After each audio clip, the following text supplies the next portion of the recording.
అపోస్తలుడైన పౌలువారు యోధా జనాంగంలో నుంచి రక్షించబడిన హెబ్రీ జాతి ప్రజలకు దేవుని వాక్యాన్ని బోధిస్తూ ఇలా మాట్లాడతాడు. హెబ్రీలకు రాసిన పత్రిక 12వ అధ్యాయం 4వ వచనం. పాపముతో పోరాడుటలో రక్తము కారునంతగా ఇంక దానిని ఎదిరింపలేదు. ఓ రకంగా ఈ మాటకున్న అర్థం, మీరు పాపంతో పోరాడే విషయంలో రక్తం కారునంతగా పోరాడండి. మీరు పాపాన్ని జయించలేకపోవటానికి కారణం ఏంటంటే పోరాడాల్సినంతగా మీరు పోరాడలేకపోయారు. ఇక మీదట రక్తము కారునంతగా పాపంతో పోరాడండి అని అంటాడు. పాపంతో రక్తం కారునంతగా ఎందుకు క్రైస్తవుడు పోరాడాలి? సహజంగా పాపం అని అంటంతో అది నా బలహీనత అండి, అది నాలో ఉన్న లోపం అండి, ఏదో టైంపాస్ కోసం, సంతోషం కోసం, ఏదో ఆనందం కోసం నేను పరిగెత్తుతున్నానండి, నాకున్న ఏకైక బలహీనత ఇదేనండి అని నాజూకైన పదాలతో బలహీనత, లోపం, కొదువ, పొరపాటు అని అంటారు. అయిలారా, పాపం బలహీనత అనే కంటే కూడా అది నీ శత్రువు అన్న సంగతి నువ్వు గ్రహించు.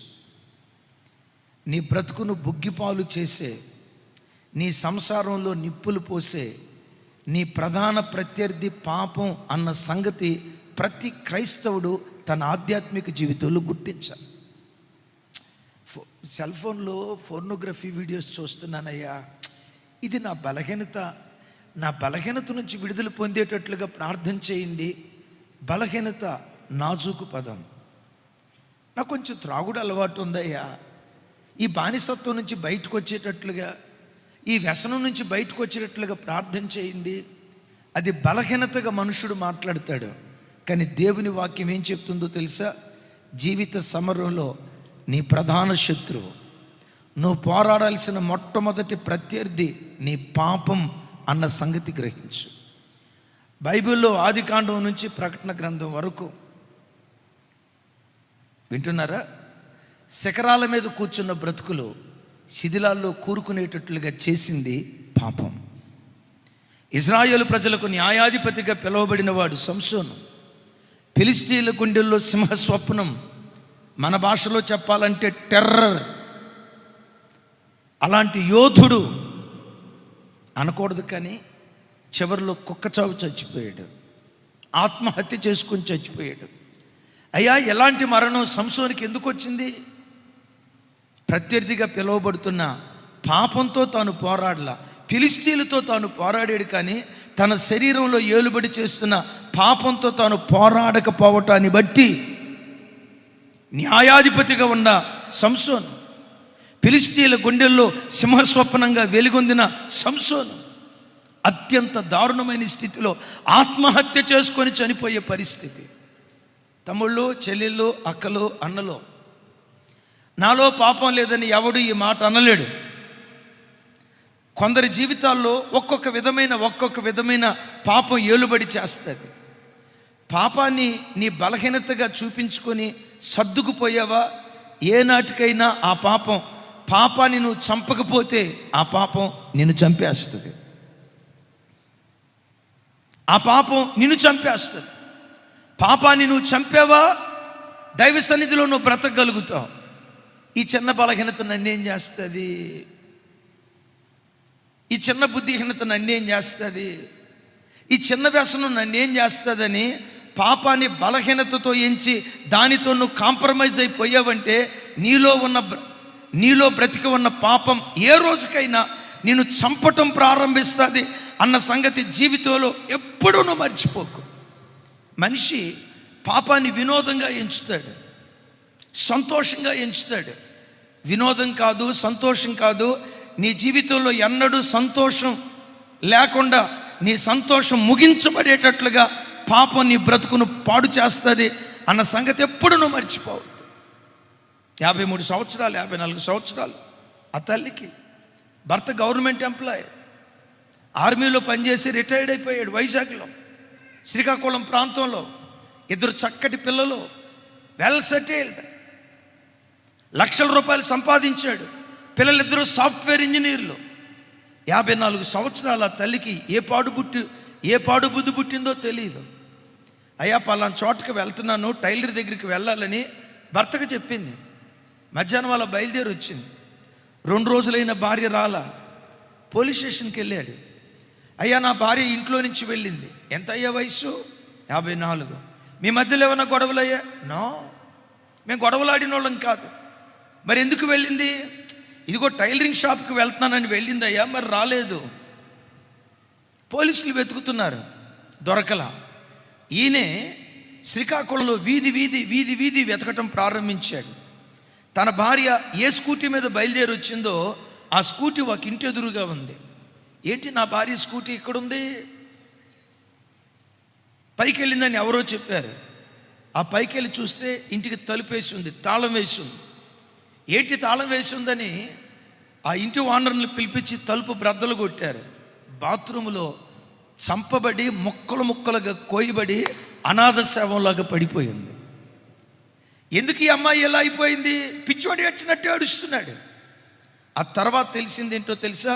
54 సంవత్సరాల వయసు కలిగిన తల్లి 34 సంవత్సరాల వయసు కలిగిన ఒక యవనస్తుడితో తప్పుడు కార్యక్రమంలో పడి 2 పిల్లలు పుట్టి వివాహాలై వాళ్ళు స్థిరపడిన వయస్సులో కూడా తానేమనుకుంది? వినోదం అనుకుంది.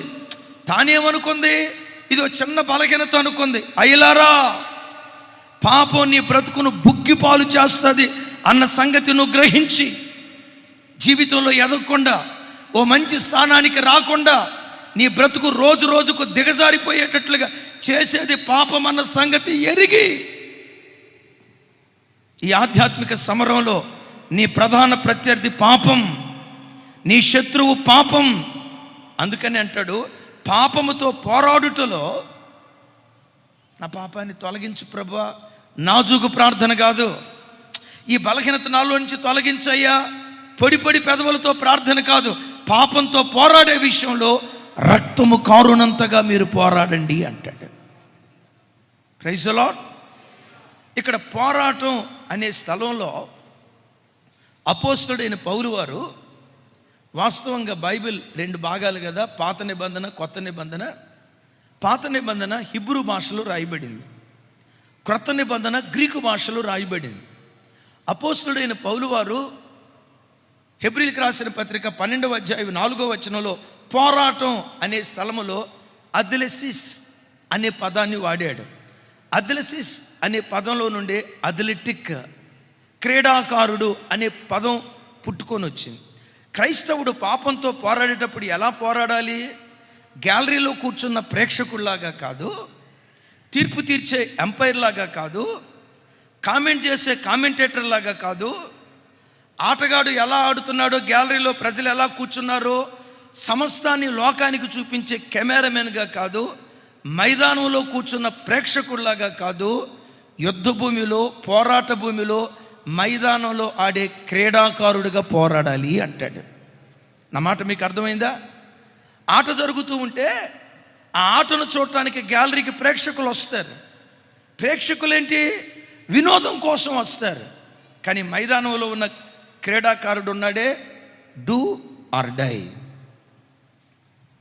విజయమా వీర స్వర్గమా, గెలవటమా, ఏదో ఒకటి తేల్చుకోవాలని మైదానంలో ఉన్న క్రీడాకారుడు ప్రత్యర్థితో ఎలా పోరాడతాడో క్రైస్తవుడు ప్రతిరోజు మైదానంలో యుద్ధ భూమిలో ఉన్నాడు. ఇప్పుడు T20 మ్యాచ్ జరిగింది మొన్నటిదాకా, ఓ 10 రోజులతో ఆ మ్యాచ్ అయిపోతుంది. ఆ తర్వాత టెస్ట్ మ్యాచ్లు 5 రోజులతో అయిపోతాయి. వన్డే మ్యాచ్ 1 రోజుతో అయిపోతుంది. క్రైస్తవ పోరాటం 20 ఓవర్లతో అయిపోయేది కాదు, 40 ఓవర్లతో అయిపోయేది కాదు, 1 రోజుతో అయిపోయేది కాదు, 5 రోజులు కాదు. యుద్ధ భూమి, మైదాన భూమి, బ్రతుకు కాలమంతా నువ్వు పోరాట భూమిలో ఉన్నావు. విన్నారు? ఇక్కడ యుద్ధ భూమిలో ఉన్నావు. క్రీడాకారుడు ప్రత్యర్థితో ఎలా పోరాడతాడో, నిన్నేలుబడి చేస్తున్న పాపం విషయంలో నువ్వు అలా పోరాడావా, విజేతగా నిలవబడటానికి దేవుడు కృప చూపిస్తాడు. ఆమేన్, హల్లెలూయా. అపోస్తలుడైన పౌలు వారు ఆ దినాల్లో చరిత్రకారులు చెప్తారు, పౌలు గారు అద్భుతమైన క్రీడాకారుడట. అందుకనే కొరింథీ పత్రికలో కానీ, హెబ్రీ పత్రికలో కానీ, గలతీ పత్రికలో కానీ క్రీడలను గూర్చి, పందెపు రంగం, తిమోతి పత్రికలో మాట్లాడుతూ, అంటే పౌలు గారి మాటల్లో మనకు అర్థమయ్యేది ఏంటంటే, క్రైస్తవ జీవితం గ్యాలరీలో కూర్చున్న ప్రేక్షకుని జీవితం వంటిది కాదు, మైదానంలో ఆటాడే క్రీడాకారుడి జీవితం వంటిది. క్రీడాకారుడు ప్రతి క్షణం అప్రమత్తంగా ఉండాలి. క్రీడాకారుడు ప్రతి క్షణం జాగృత కలిగిన వాడిగా ఉంటేనే ప్రత్యర్థి మీద తాను విజయాన్ని పొందగలుగుతాడు. క్రైస్తవ జీవితం మైదానంలో ఉన్న క్రీడాకారుని వంటి జీవితమే కానీ గ్యాలరీలో కూర్చున్న ప్రేక్షకుడి జీవితం వంటిది కాదు. అనండి ఈ మాట. మైదానంలో ఉన్న క్రీడాకారుని జీవితం వంటిదే కానీ గ్యాలరీలో కూర్చున్న ప్రేక్షకుడి జీవితం వంటిది కాదు. టకమని మీరు నాకు సమాధానం చెప్పండి. ప్రేక్షకుడు ఆట కోసం ఎందుకు వస్తాడు? ప్రేక్షకుడు ఎందుకు వస్తాడు? చూడటానికి, వినోదం కోసం. మరి క్రీడాకారుడు వినోదం కోసం కాదు, విజయం కోసం వస్తాడు. క్రైస్తవ జనమా, ఎప్పుడు గ్యాలరీలో కూర్చున్న ప్రేక్షకుడిలాగా నీ జీవితం ఉండకూడదు. ఇప్పుడు టెస్ట్ మ్యాచ్ జరుగుతుంది, ఎవరో ఆట ఆడుతున్నారు. ఆ ఆట చూడటానికి వచ్చిన ఆ ప్రేక్షకుడు గ్యాలరీలో ఎన్ని రోజులు కూర్చోవాలి టెస్ట్ మ్యాచ్ చూడటానికి? నా వైపు చూసి చెప్పండి తల్లి, ఎన్ని రోజులు కూర్చోవాలి? ఎందుకోసం వచ్చాడు? ఆ ఆట వల్ల వీడికి ఎంతైనా ఒరిగిద్దా? ఎందుకు వాడు వచ్చాడంటే వినోదం కోసం వచ్చాడు. వినోదం కోసం వచ్చి ఆగుతాడా? పాప్కార్న్ ప్యాకెట్ పోతామంటే పిలుస్తాడు.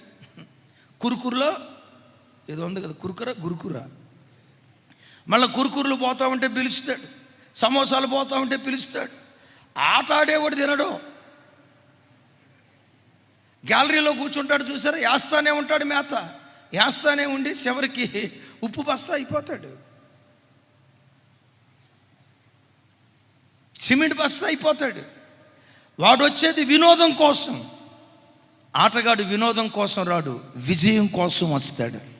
తమ్ముడు, చెల్లి, జీవితంలో, ఆధ్యాత్మిక రంగంలో, చదువుల్లో, వ్యాపారంలో, భక్తి జీవితంలో, పరిశుద్ధ జీవితంలో నువ్వు విజేతగా నిలవబడాలంటే నీ వినోదాలు త్యాగం చేయాలి, నీ విలాసాలు త్యాగం చేయాలి. అల్పకాలపు సుఖభోగాలు ఉన్నాయే, టైంపాస్ బటానీ కార్యక్రమాలు ఉన్నాయే, జీవితాన్ని బుగ్గిపాలు చేసే టైంపాస్ కార్యక్రమాలు ఉన్నాయే, అల్పకాలపు వినోదాలు ఎవడు త్యాగం చేసుకొని ప్రతి క్షణాన్ని సద్వినియోగం చేసుకుంటూ శ్రమను పెట్టుబడిగా పెడతాడో, క్రీడాకారుల్లాగా ఆడతాడో, వాడు ఆధ్యాత్మిక జీవితంలో విజయాన్ని సాధిస్తాడు. ఎంతోమంది యవ్వన బిడ్డలు జీవితంలో ఓడిపోవటానికి కారణం ఏంటో తెలుసా? వీళ్ళకి కావాల్సింది విజయం కాదు, వినోదం. ఆ మధ్య ఒక విశ్లేషకుడు చెప్తాడు, యవ్వన బిడ్డలు రోజుకొచ్చి సగటున 4:30 నుండి 5 గంటలు ఫోన్తో గడుపుతున్నారట. మినిమం ఎంతసేపు? మినిమం 4:30 నుండి 5 గంటలు వాళ్ళ స్క్రీన్ టైం. కొంతమందిది 10 ఉంది, 12 ఉంది, 15 ఉంది. అన్న యావరేజ్ రోజుకొచ్చి 4:30 నుండి 5 గంటలు సెల్ ఫోన్ దగ్గర గడుపుతారట. ఆ వ్యాఖ్యానకర్త అంటాడు, సెల్ ఫోన్తో రోజుకొచ్చి 4:30 గంటలు గడిపే ఆ వ్యక్తి పబ్జీతో, ఇన్స్టాతో, ఫేస్బుక్తో, ఇంకేమేమి ఉన్నాయో నాకు తెలియదు, వాటితో రోజుకొచ్చి 4:30 గంటలు సెల్ ఫోన్తో గడిపే వ్యక్తి, అదే వ్యక్తి ఆ సమయం పుస్తకాలతో గడిపితే సంవత్సరానికి వచ్చి 36 పుస్తకాలు చదివి పూర్తి చేస్తాడట. నా మాట మీకు అర్థం కాలేదా? ఫోన్తో గడిపే సమయం పుస్తకాలతో గడిపితే సంవత్సరానికి వచ్చి 36 పుస్తకాలు పూర్తి చేస్తాడట. నేనంట 10th క్లాస్ అబ్బాయికి ఎన్ని సబ్జెక్టులు ఉంటాయి? అక్క, టీచర్ అక్క, ఎన్ని సబ్జెక్టులు ఉంటాయి? 36. ఎవరురా పండితుడు? 36. ఎన్ని సబ్జెక్టులు ఉంటాయి? 6. ఆయన ఏం చెప్తాడో తెలుసా? సెల్ ఫోన్తో గడిపే సమయం పుస్తకాలతో గడిపితే ఒక్కొక్క సబ్జెక్ట్ 6 సార్లు చదవచ్చు అంట. 6 సార్లు. ఒక్కొక్క సబ్జెక్ట్ 6 సార్లు చదివితే 100కి 100 రావా? మనోడికి 100కి 100 రాకుండా కోడిగుడ్డు ఎందుకు వస్తుంది? కోడిగుడ్డు అంటే ఏమనుకున్నారు? అదేమంటే కోడిగుడ్డు వచ్చిందంటే పేపర్ చాలా టఫ్గా వచ్చిందన్న, ఇట్లా అంటాడు. మళ్ళీ పేపర్ చాలా టఫ్గా వచ్చిందన్న, మరలేమంటాడు తెలుసా? అసలు ఆడు వేసిన ప్రశ్నలని అవుట్ ఆఫ్ సిలబస్ అన్నా, అవును, వాడికి అవుట్ ఆఫ్ సిలబస్సే. ఎందుకంటే ఇంతలో పుస్తకంలో మొదట 3 పేజీలే చదివాడు. వాడు చదివిన 3 పేజీల్లో రాలేదు ఆ ప్రశ్న. ఏమంటాడు తెలుసా? Out of syllabus. క్రీడాకారుడు ఎప్పుడు విలాసాలకు పరిగెత్తడు, వినోదాలకు పరిగెత్తడు, లోకం విషయంలో మితంగా ఉంటాడు. తాను తలపెట్టిన కార్యక్రమంలో అపరిమితంగా ఉండటం ప్రారంభిస్తాడు. క్రైస్తవుడా, నువ్వు వినోదం కోసం పరిగెత్తే ప్రేక్షకుడివి కాదు.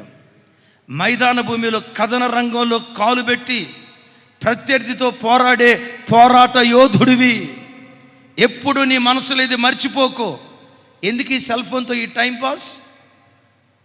ఎందుకు ఈ ఫేస్బుక్తో నాకు ఈ టైంపాస్? ఎందుకు ఈ ఇన్స్టాతో నాకు ఈ టైంపాస్? రోజుకొచ్చి 4:30-5 గంటలు ఈ వ్యర్థమైన దానితో కాలం గడిపి నా బ్రతుకును వ్యర్థం చేసుకోవటమా? నేను విజయం కోసం పోరాడాలి. నేను విజయం కోసం పోరాడాలి. విజయం కోసం నువ్వు పోరాడాలి అంటే ప్రతి క్షణం త్యాగాలు చేసుకున్న వ్యక్తిగా నువ్వు బ్రతకాలి. హల్లెలూయా. ఈ మధ్య భారతదేశంలో పేరుగాంచిన ఒక అద్భుతమైన క్రికెటర్, కేరళ ప్రాంతానికి చెందిన ఆయన. ఒకసారి చెప్పండి, ఎవరైనా చూసారా? సంజు శాంసన్ అంట. ఇలా సుట్టమైనట్టు చెప్తున్నారు. ఆ మధ్య రే, భారతదేశ క్రికెట్ టీం ఎంతమందిరా? 12 మంది ఉంటారు సార్.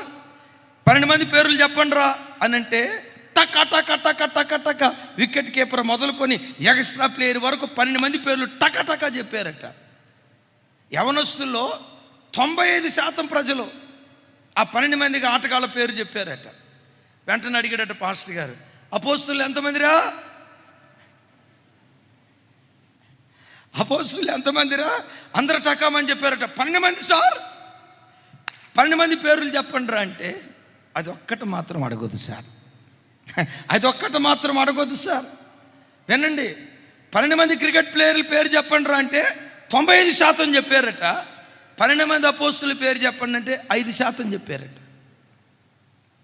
ఇది నేటి క్రైస్తవ సంఘాలలో యవ్వన బిడ్డల మధ్యలో జరుగుతున్న ఆధ్యాత్మిక భ్రష్టత్వం. సెల్ ఫోను నీ భక్తిని పెంచుతుందా, భక్తిని దిగజారుస్తుందా? సెల్ ఫోన్ నీలో పవిత్రత పెంచుతుందా, ఉన్న పవిత్రత కూడా తీసేస్తుందా? టకమని చెప్పండి. నీకు దైవికమైన మనసు ఇస్తుందా, లోకమైన మనసు ఇస్తుందా? అయిలారా, క్రైస్తవుడు వినోదాల కోసం పరిగెత్తేవాడు కాదు. ప్రతి క్షణం విజయం కోసం పాపముతో రక్తము కారునంతగా పోరాడేవాడు. సరే, మీరు సంజు శాంసన్ అన్నారు కదా, ఆయన ఢిల్లీ నుంచి కేరళ ప్రాంతానికి వచ్చాడు. వారిది నేటివ్ కేరళ. అయితే కేరళ ఉన్న దినాల్లో జార్జ్ అనే కోచ్ దగ్గర జాయిన్ అయ్యాడు. గమనిస్తూ ఉండేవాడు ఆ కోచ్. ఇతనికి ఒక సినిమా లేదు, ఒక సరదా లేదు, ఒక ఫ్రెండ్ లేదు, ఒక వినోదం లేదు. ఇంత డెడికేటెడ్గా అంకిత భావంతో ఆటాడుతున్నాడు. డెఫినెట్గా ఈ బిడ్డ ఎప్పటికైనా భారతదేశ క్రికెట్ చరిత్రలో శిఖరం మీద కూర్చుంటాడు అని అనుకుంటూ ఉండేవాడట. ఓ రోజు కుంభవర్షం కురుస్తుంది. ఉదయం 6ంటికి ప్రాక్టీస్కి రావాలి. కుంభవర్షం ఓ రకంగా కేరళ ప్రాంతం అంతా కొట్టుకొని పోద్దేమో అన్నంత కుంభవర్షం కురుస్తుంది. ఆ రోజు ఉదయం ఈ జార్జ్ గారు లేచి, ఇంత కుంభవర్షం కురుస్తుంది కదా, పిల్లలు రారులే, రావటానికి వాళ్ళకి అనుకూలత ఉండదు కదా, ఈ వరదలో కొట్టుకుపోతామనే భయం తల్లిదండ్రులకు ఉంటుంది, పిల్లల్ని పంపించరులే, ఈరోజు వద్దులే మైదానానికని తను అనుకుంటూ, లేదు పిల్లలు వచ్చినా రాకపోయినా కోచ్గా నా బాధ్యత మైదాన భూమిలో అడుగు పెట్టాలి. పిల్లలు రాలేదా, కొంచెంసేపు ఆగి తిరిగి వద్దాం అని హోరు వర్షంలో మైదానానికి వెళ్ళాడట. ఎవరు రారు అని అనుకొని వెళ్తే ఒకే ఒక్క యవనస్తుడు వచ్చాడట. ఆ కొండపోత వర్షంలో స్కూల్ బ్యాగ్ తగిలించుకొని వర్షానికి తడుస్తూ, ఆ హోరు వర్షంలో తడుస్తూ అట్లాగే నిలవబడ్డాడట. ఒక చేతిలో బ్యాట్ ఉంది, ఇంకో చేతిలో బాల్ ఉంది. ఎవర్రా ఈ అబ్బాయి? దూరం నుంచి అనుకున్నాడట, ఈ అబ్బాయి ఎవరో కాదు, సంజు శాంసన్. అప్పుడు భుజం తట్టి అన్నాడట, ఏనాటికైనా భారతదేశ క్రికెట్ చరిత్రలో సువర్ణాక్షరాలతో రాయబడేటట్లుగా నువ్వు శిఖరం మీద కూర్చుంటావు. దేవుడు ఆ శిఖరం మీదకి నిన్ను లేవనెత్తుతాడు. ఎందుకో తెలుసా?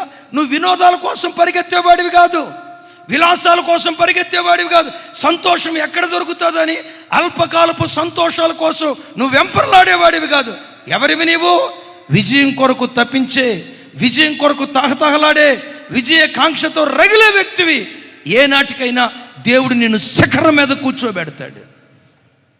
తమ్ముళ్ళు, టైంపాస్ బఠానీ లాంటి వినోదాల కోసం వెళ్తున్నారా? జాగ్రత్త. నువ్వు గ్యాలరీలో కూర్చున్న ప్రేక్షకుడివి కాదు, మైదాన భూమిలో ఉన్న క్రీడాకారుని లాంటి జీవితం నీ జీవితం. తస్మాత్ జాగ్రత్తగా బ్రతుకుదుముగాక. అవును, క్రీడాకారుడు మైదానంలో ఆట ఆడుతూ ఉంటే విచిత్రం తెలుసా? అటువైపు నుంచి కామెంటరీ చేస్తూ ఉంటారు. ఆయన బంతి ఎలా వేస్తున్నాడో దాన్ని గురించి మాట్లాడతారు, ఈయన బంతి ఎలా కొట్టాడో దాన్ని గురించి మాట్లాడతారు, బౌలింగ్ ఎలా చేస్తున్నాడో మాట్లాడతారు, బ్యాటింగ్ ఎలా చేస్తున్నారో మాట్లాడతారు, ఫీల్డింగ్ ఎలా చేస్తున్నారో మాట్లాడతారు. అన్నీ మాట్లాడతాడు. కానీ కామెంటరు పొరపాటున యుద్ధ భూమిలోకి దిగి బంతి పట్టుకుంటే ఒట్టు, బాలు పట్టుకుంటే ఒట్టు. చాలామంది క్రైస్తవ జీవితంలో కూడా కామెంటేటర్స్ ఉంటారు. ప్రార్థన గురించి మాట్లాడతారు, ఒక్క నిమిషం కూడా మోకరించి ప్రార్థన చేయడం. బౌలింగ్ గురించి మాట్లాడతాడు, దేవుని వాక్యాన్ని గురించి మాట్లాడతాడు, దేవుని వాక్యాన్ని గురించి డిస్కషన్ చేస్తాడు, స్తుతి ఆరాధన గురించి మాట్లాడతాడు. కొంతమంది క్రైస్తవ జీవితం కామెంటేటర్ లైఫ్ లాగా అయిపోతుంది. వాడు మాట్లాడతాడు కానీ చేయడు. యేసు ప్రభు వారు పరిశీలన శాస్త్రులను గురించి ఇలా అంటాడు, చూడండి ఆ మాట. మత్తయి సువార్త 23:3.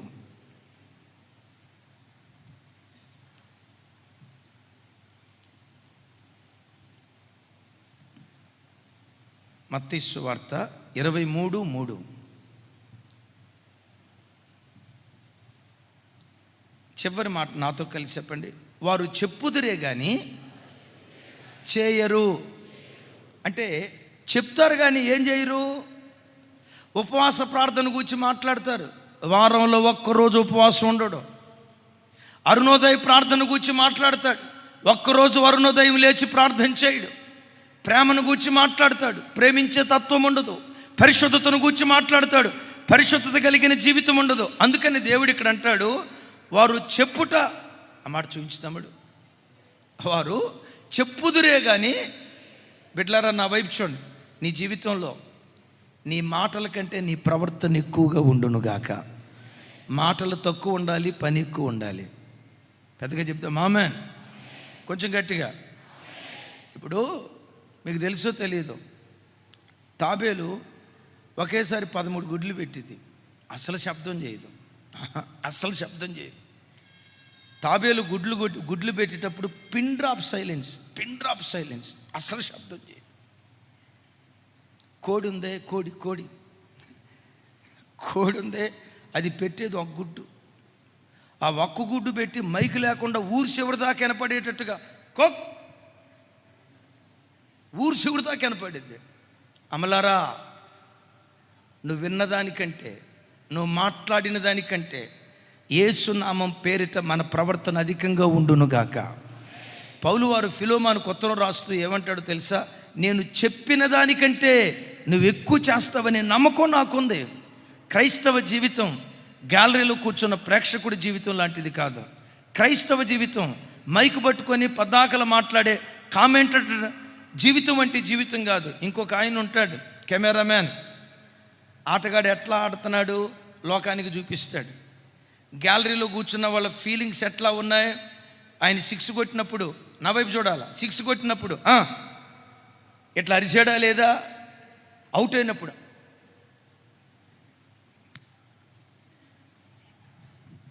వింటారా? ఈ అన్నిటినీ జాగ్రత్తగా ఎవడి ఫీలింగ్ ఎట్లుంది, ఎవడేంటి మొత్తం లోకాన్ని చూపిస్తాడు. అందరిని చూపిస్తాడు కానీ ఆడినాడు చూపించుకోలేడు. కొంతమంది జీవితాలు ఎట్లుంటాయో తెలుసా? ఇతరులోకి తొంగి చూస్తారు. వాళ్ళ అబ్బాయి ఎట్లా, వీళ్ళ అమ్మాయి ఎట్లా, వాళ్ళ కుటుంబం ఎట్లా, వాళ్ళ భర్త ఎట్లా, వాళ్ళ సంసారం ఎట్లా ఉంది. 24 గంటలు వాళ్ళ సంభాషణలో ఇతరులను గురించి మాట్లాడటం ప్రారంభిస్తారు. అయిలారా, క్రైస్తవ జీవితం ఏ ఒక్క నాటికి ఎవరినో లోకానికి చూపించే వ్యక్తులుగా మనం బ్రతకూడదు.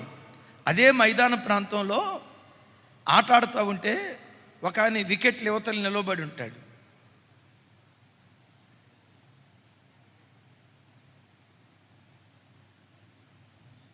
ఎవరు ఆయన? మన చుట్టం.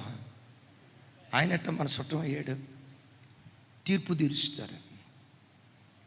దైవజనమా, మనం ఎవరికి ఇతరులకు మనం తీర్పు తీర్చే వ్యక్తులుగా ఉండకూడదు. జీవితంలో ఎప్పుడు నీకు నీవు తీర్పు తీర్చుకోవటం ప్రారంభించు. నీకు నీవు తీర్పు తీర్చుకోవటం ప్రారంభిస్తే తీర్పులో నుంచి తప్పించబడే వ్యక్తిగా దేవుడు మనలను మారుస్తాడు. రేపటి దినాన తీర్పు దినాన మనం నిలవబడకుండా ఆ తీర్పులో నుంచి తప్పించబడే కృప దేవుడు మనకు అనుగ్రహించునుగాక. దీని గురించి యేసుక్రీస్తు వారు మత్తయి సువార్తలో మాట్లాడుతూ ఇలా అంటారు. చూడండి, 7వ అధ్యాయం మొదటి 2 వచనాలు.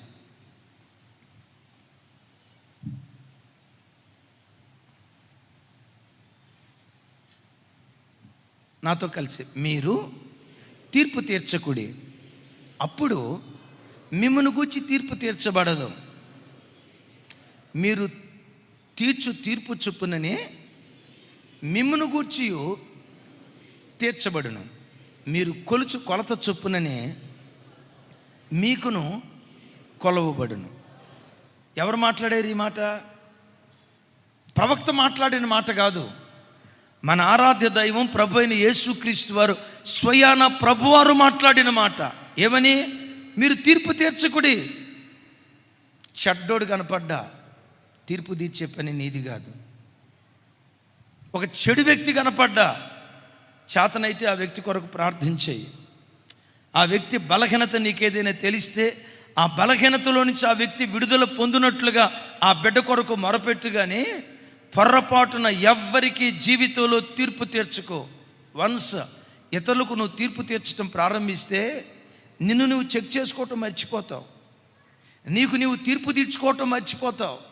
జీవితంలో ఎప్పుడైతే నీకు నీవు తీర్పు తీర్చుకుంటావో అపరాధంలో పడిపోకుండా, ఒకవేళ అపరాధంలో పడినా నిన్ను నీవు చక్కదిద్దుకునే వ్యక్తిగా దేవుడు మారుస్తాడు.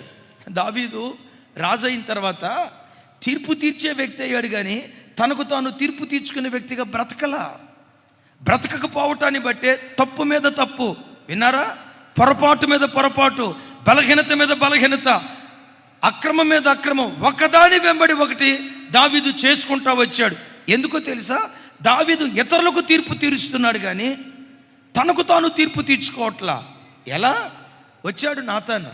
అయ్యా, ఈ మధ్య మన యెరూషలేం పట్టణంలో ఒక విచిత్రమైన సంగతి జరిగింది. ఏం జరిగింది? ఇది చాలా తాజా కబురయ్యా, చాలా విచిత్రమైన వింతైన విషయం. తాజా అంటంతో దావీదులో నుంచి ఎక్కడ లేని ఉత్సుకత పుట్టుకొచ్చింది. ఏంటా తాజా? ఏమి లేదు దావీదు గారు, యెరూషలేములో గొప్ప ధనవంతుడు ఉన్నాడు. ఆయనకు 100 గొర్రెలు ఉన్నాయి. అదే యెరూషలేములో ఒక పేదోడు ఉన్నాడు. ఆ పేదవాడికి ఒకే ఒక గొర్రె ఉంది. ఆ పేదోడు ఆ గొర్రెను సొంత కూతురు చూసుకున్న దానికంటే ఎక్కువ చూసుకుంటున్నాడు. చాలా ప్రేమగా చూసుకుంటున్నాడు, లాలనగా చూసుకుంటున్నాడు. ఈ ధనవంతునికి 100 గొర్రెలు ఉన్నాయే. 100 గొర్రెలు ఉన్న ధనవంతుని ఇంటికి దూరం నుంచి బంధువు వచ్చాడు. ఈ 100 గొర్రెలు ఉన్న ధనవంతుడు 100 గొర్రెల్లో ఒకదాన్ని వధించకుండా పేదోడింటికి వెళ్ళి పేదవాడి కవిగిట్లో ఉన్న గొర్రెను లాగి దాన్ని చంపి తన ఇంటికి వచ్చిన బంధువుకి పేదవాడి గొర్రెను వండి పెట్టాడు. రాజా, ఎలాంటి తీర్పు తీర్చి, ఎలాంటి పని చేసినోడికి ఎలాంటి తీర్పు తీరుస్తారు రాజా అన్నాడు. దావీదు వెంటనే ఏమన్నాడు తెలుసా? నిశ్చయముగా ఆ మనుషుడు మరణమునకు తగినవాడు. ఏమన్నాడు? నిశ్చయముగా మనుషుడు మరణమునకు తగినవాడు. అప్పుడు అన్నాడు నాతాను, ఆ మనిషి ఎవరో కాదు రాజా, నువ్వే.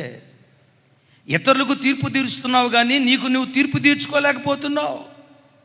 వాళ్ళట్లా ఉన్నారు, వీళ్ళు ఇట్లా ఉన్నారు, వాళ్ళలా బ్రతుకుతున్నారు, వీళ్ళలా బ్రతుకుతున్నారని వాళ్ళ సంసారాల గురించి తీర్పు తీర్చావు, కానీ నీ సంసారాన్ని గురించి నువ్వు తీర్పు తీర్చుకోలేకపోయావు. నీ బ్రతుకును గురించి నువ్వు తీర్పు తీర్చలేకపోయావు. రాజా, ఆ ధనవంతుడు లాగింది ఆ పేదవాడి గొర్రెనేమో, నువ్వు లాగింది ఎవరినో తెలుసా? నమ్మకమైన ఊరియా భార్యను లాగావు. గొర్రెను చంపిన వాడికే అంత శిక్ష అయితే మనిషిని చంపిన నీకు పొరుగువాడి భార్యను వాని కవిగిట్లో నుంచి లాగి వాని భార్యను పాడు చేసిన నీకు ఎంత కీడు కలగాలో ఆలోచించు.